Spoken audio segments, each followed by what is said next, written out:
What's up, Honors English 10 students for the upcoming year? Thought I'd send a video. We're about 6 weeks away from the start of school, 6 weeks from tomorrow, I believe, which is an incredibly long time. There's so much summer left, you guys. I know many of you are so busy with working and doing a variety of other things that you do, but I just wanted to send a video to talk about the summer assignment. I had a few people email me and say they couldn't get it. It wasn't on their Canvas from their previous year or whatever. So I thought I would send it out. I thought I'd make a video just to, I don't know, just make sure I answered any questions you might have or whatever.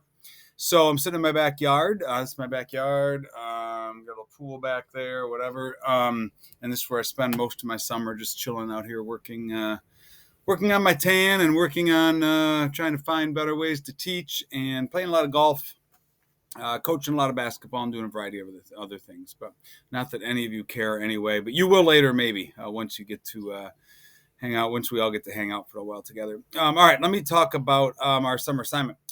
Three-part summer opportunity for learning.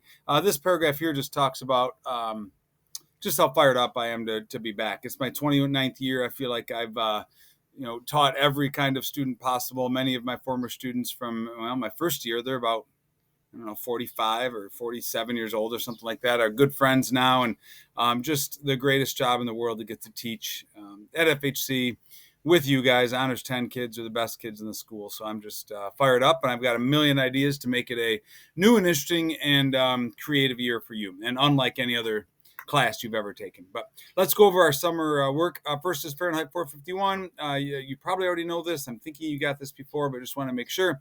And I underline a couple things. Essentially, it says, I get it. You like to choose your own reading. Some of you maybe don't even like to read. Some of you like to read, but you like to read what you like to read. And school is different. Sometimes we assign novels, and this is one of them, Fahrenheit 451 by Ray Bradbury. My expectation is that you'll read it. It's not an option. It's not something where you'll wait till the night before and then read it. I do semi-recommend waiting until, a few weeks before maybe to read it, or read it now and then read it again. It's a pretty quick read. I chose that this year. It's not a very long one. It does make you think a little bit about the future and the past, and if you really read it with a purpose, I think you'll enjoy it. So read it. SparkNotes can support, certainly. I think it would be absolutely ridiculous if you came to class next year and you hadn't read it, and I looked at you and asked you something and you just didn't quite get it, or didn't read it, and that would be really, really disappointing. You are an honors kid, and with that comes responsibility. It says right here, and one of the responsibilities is to read it. Highlight keywords, sentences, or sections. Make sure you annotate, write directly in your book key things. If you don't own your book, then you should write somewhere else or type and make a Google Doc or something that talks about what you're thinking, what you're noticing, not just about the writing, but about the plot and the characters and such. We will have a test right away. I'm thinking probably second day of school. I haven't written the test yet. We will have some sort of test over the second day of school, and that will be the first grade in PowerSchool, as much as I hate grades. The second thing is to think and to write.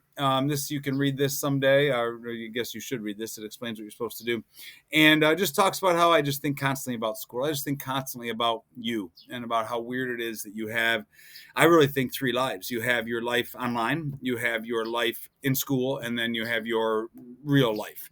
And I think they're so disconnected in so many ways, especially the school one. The school one just doesn't cross over into your regular life very often. You view it as just school. You go to school, you do your work, you hand in your work, and then you get on with one of your other two lives. And I think what education needs to do, and we have to change, is somehow connect with your regular life. And I think if you know anything about the TED Talks that we do, or FHC Inspires, or last year we did some gardening as a class, and we did a variety of things.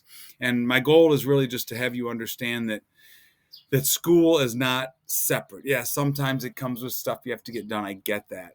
But I just want it to be connected as much as possible to your real life. So I want you to think about education. Here are some questions to think about. I just wrote some questions that I think about all the time with kids, with students.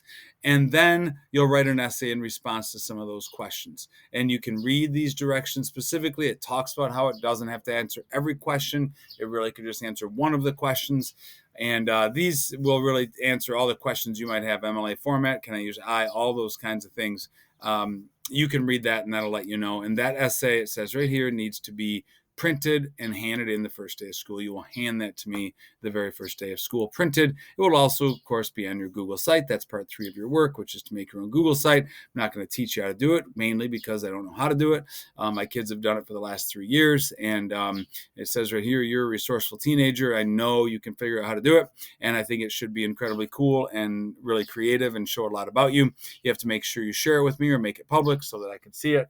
And then you the parts that you need to have on here right here, you can see there's a welcome video to me on there, so I can see you before we meet the first time, just so I can try to start to learn your name. I'll know your name within the first few days of school.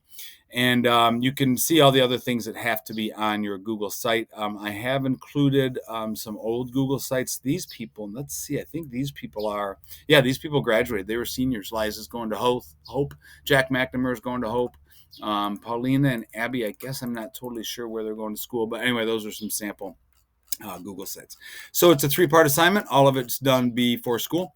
Again, Fahrenheit 451. I don't think it'd be a terrible idea to read it once now and then read it again before school. Make sure you're highlighting, annotating, and the expectations are high, but the expectations are also just for an incredible school year where your Honors English 10 class is unlike anything you've ever experienced before. So looking forward to seeing you soon.